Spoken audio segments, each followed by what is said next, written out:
আজকে আমি সর্ষে পাবদা বানিয়ে দেখাবো। স্বপ্না কুকিংয়ে সবাইকে স্বাগত।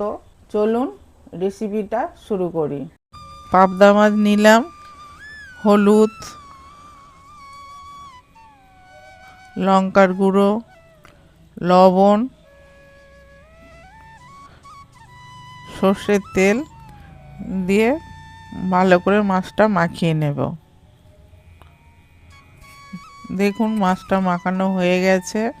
এবার একটা মশলা পিসবো। কালো সর্ষে, সাদা সর্ষে, ধনেপাতার ডাঁটি আর কিছু কাঁচা লঙ্কা। দেখুন পেস্ট বানানো হয়ে গেছে। কিছু টমেটো পেস্ট বানিয়ে নেব। ধনেপাতা কুচি নিয়েছি আর লবণ, সর্ষের তেল। প্রথমে ইন্ডাকশানটা জেলে সসপ্যান বসিয়ে সর্ষের তেল দিয়ে দিলাম, দিয়ে মাছগুলো এক এক করে ভেজে নেব। এইভাবে ঢাকা দিয়ে মাছ ভাজবো, কেন এই মাছে খুব তেল ছিটায়।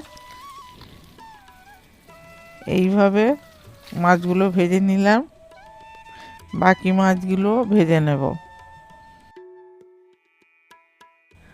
জিরে বাটাও নিয়েছি।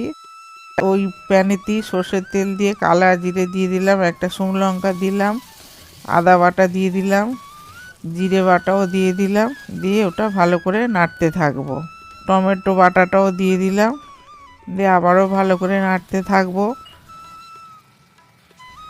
তেল বেরিয়ে আসলে লবণ দিয়ে দিলাম, লাল লঙ্কার গুঁড়ো দিলাম, কাশ্মীরি লঙ্কার গুঁড়ো দিলাম, দিয়ে আবারও ভালো করে নাড়তে থাকবো। বাটি দেওয়া জল দিয়ে দিলাম অল্প করে, আবারও ভালো করে নাড়তে থাকবো। এবার তেল বেরিয়ে আসলো, এবার বেটে রাখা সর্ষে পোস্ত বাটাটা দিয়ে দিলাম, দিয়ে আবারও ভালো করে নাড়তে থাকবো।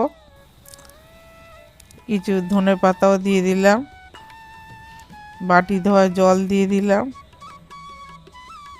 দিয়ে এবার গরম জল দিয়ে দেব। এবার ঝোল ফুটে গেছে, এবার ভেজে রাখা মাছগুলো দিয়ে দেব। উপর থেকে সর্ষের তেল দিয়ে দেব আর কিছু সামান্য ধনেপাতাও দিয়ে দেব। এবার প্লেটে একটা সার্ভ করে দেব। সর্ষে পাবদা রেডি। সর্ষে পাবদা বানানো হয়ে গেছে। দেখতে তো বিয়েবাড়ির মতন লাগছে। আমি আমার মতন করে বানিয়েছি, আপনারাও এইভাবে বানিয়ে খাবেন। যদি ভালো লাগে লাইক, কমেন্ট, শেয়ার প্লিজ করে দিন। আর আমার পাশে থাকবেন।